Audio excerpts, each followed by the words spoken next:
The shelter worker exhales sharply. "Returned again," she mutters, snapping the metal gate shut.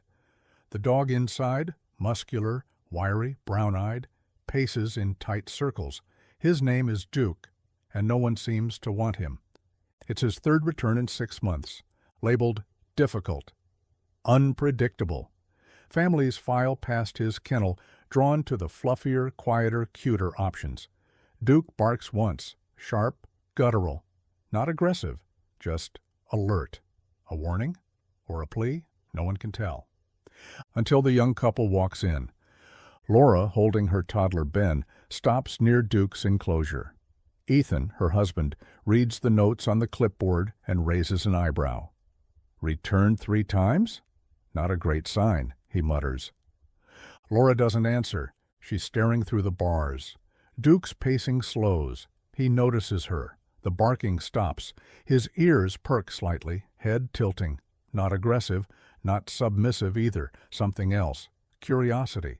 Connection. The shelter worker walks over. "You sure you want to meet this one?" she asks. "He's a handful." "We'll try," Laura says softly. Inside the fenced run, Duke's movements are cautious, measured.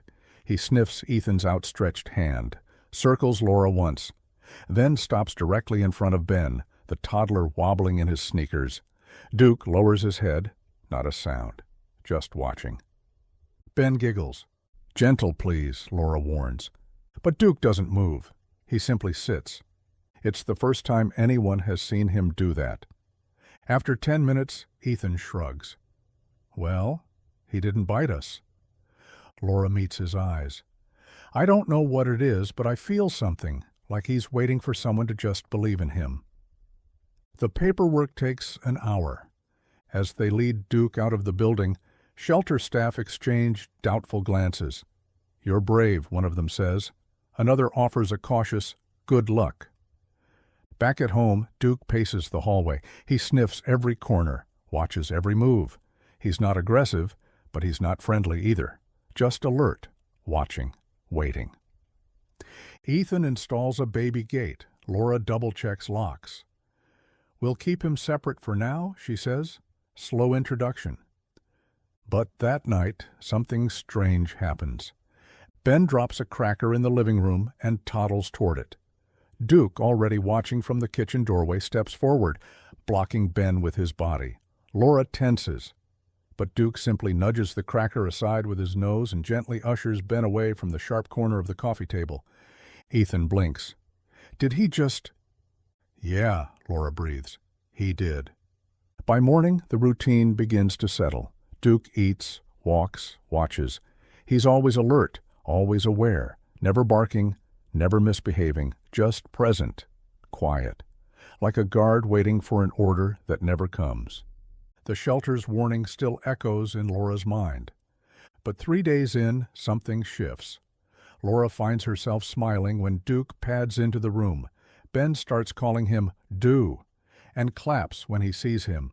Even Ethan admits, "Maybe we got lucky." Laura strokes Duke's fur as he lies by the door. "Maybe," she says, "or maybe he was just waiting for someone to see him." 3 quiet days pass.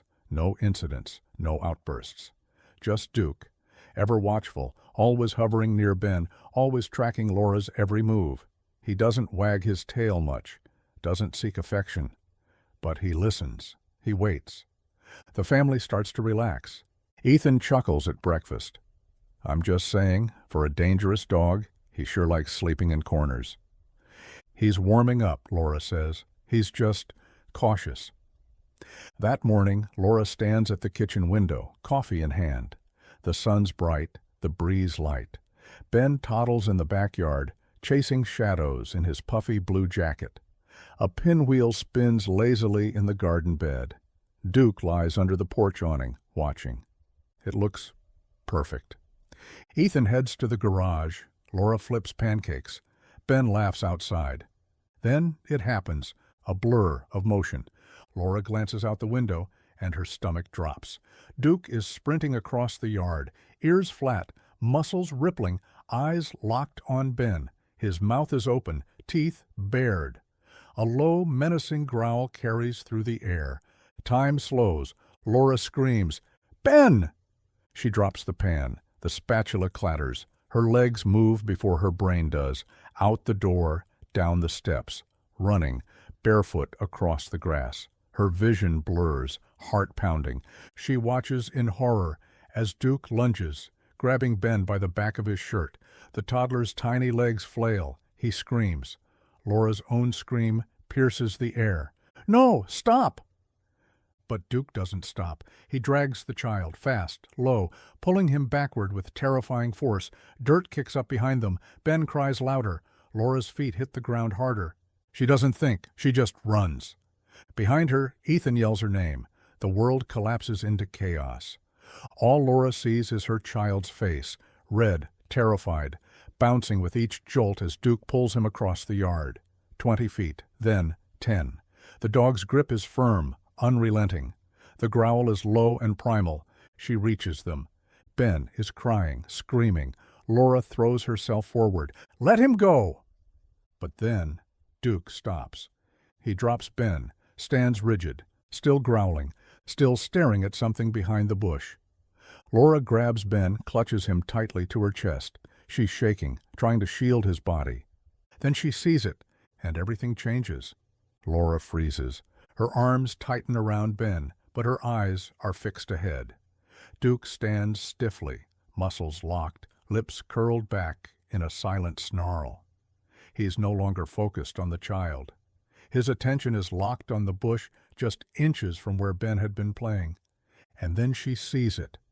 A shimmer in the grass, a flick of movement, a low hiss, a coiled rattlesnake. It's thick, angry, its diamond-shaped head raised just above the leaves, fangs bared, tail twitching. Laura gasps. "Oh my God!" The snake had been right there, inches from Ben's small, exploring hands. She hadn't seen it, not from the kitchen, not even when she ran, but Duke had. He'd seen it first.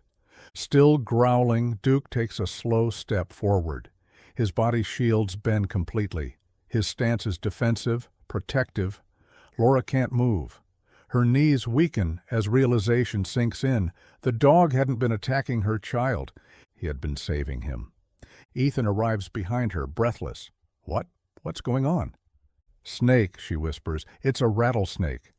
Ben sobs in her arms, unaware of the danger he just escaped. Laura turns slightly, shielding him, but her eyes stay locked on Duke. And then it happens. The snake strikes. So fast it's a blur, a snap, a hiss. Duke lunges forward, intercepting it mid-strike. His body jerks. A guttural yelp bursts from his throat.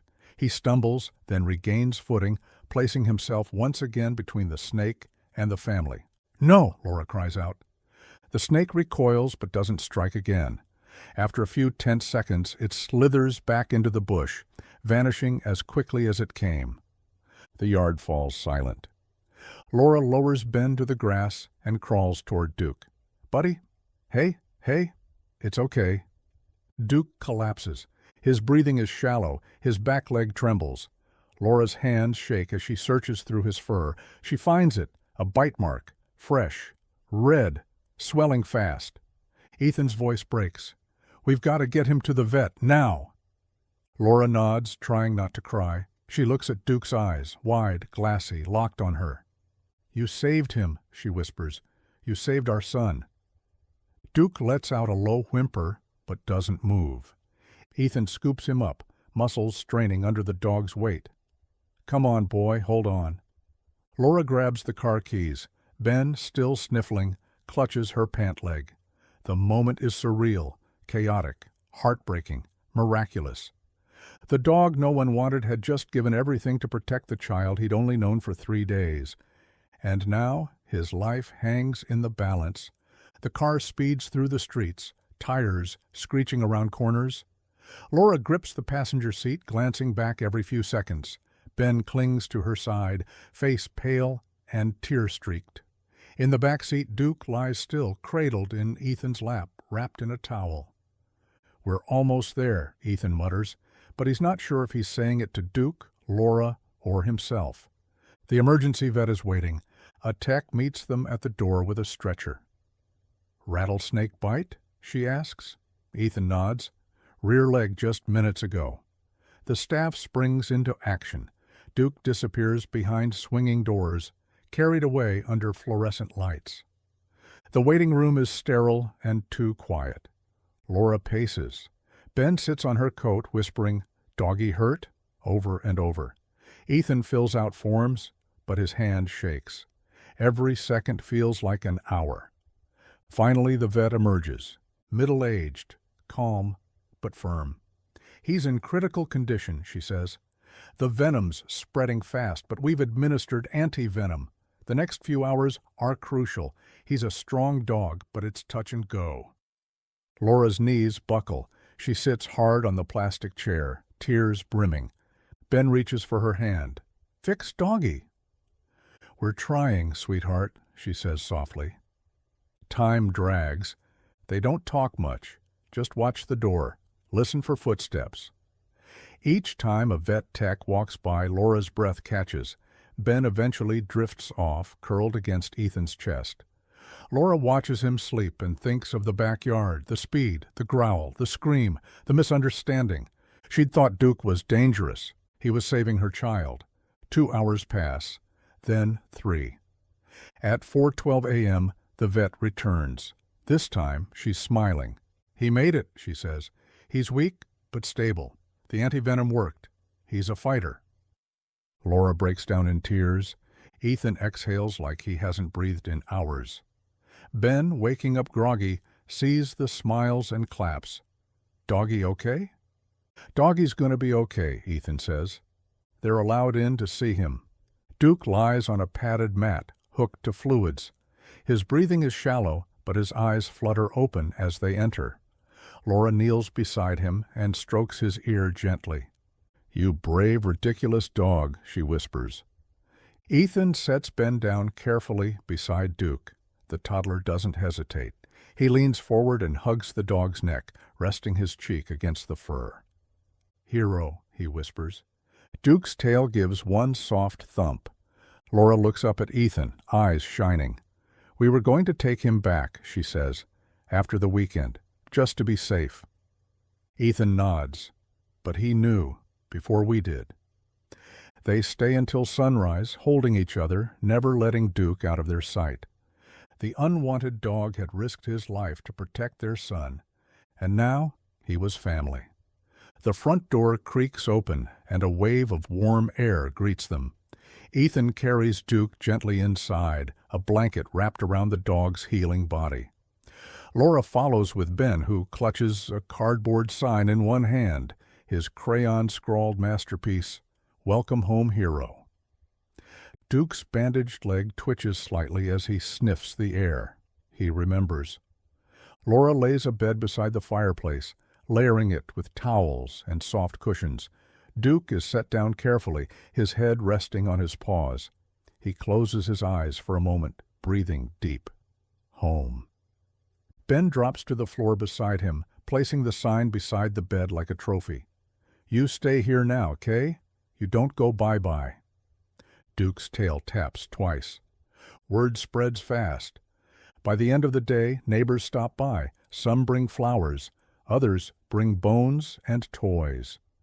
One woman from down the block tears up as she places a handwritten card next to Duke's bed. "To the hero who saw what we didn't." Later that evening, a local reporter knocks. The story's already making its rounds online. Dog saves. Toddler from rattlesnake attack. A grainy photo of Duke in his recovery bed gets shared thousands of times.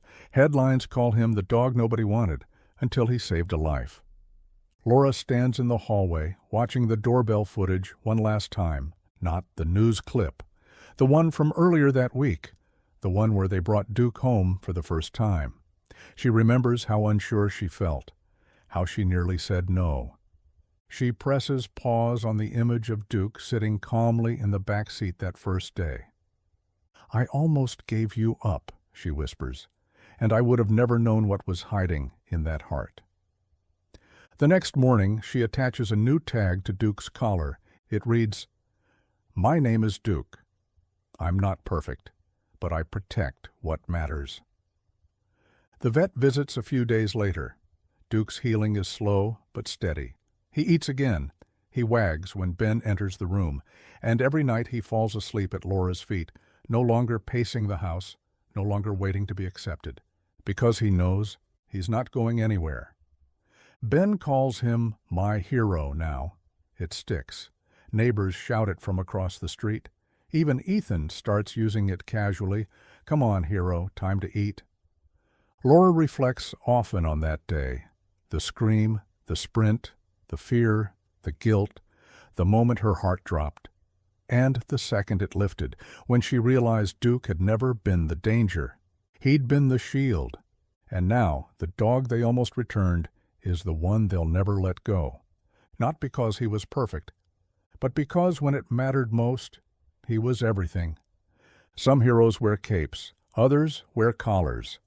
This dog didn't just protect a child, he shattered every assumption made about him. What was once seen as a mistake became the greatest gift a family could receive. He was labeled unwanted, unpredictable, until the moment he risked everything to save a life. In the end, he didn't just find a home, he found purpose, and gave love in the purest form, through action, not words. If this story touched your heart, don't forget to like this video and subscribe for more powerful true animal stories that show the courage and loyalty we often overlook. Leave a comment below. What would you have done in that backyard moment?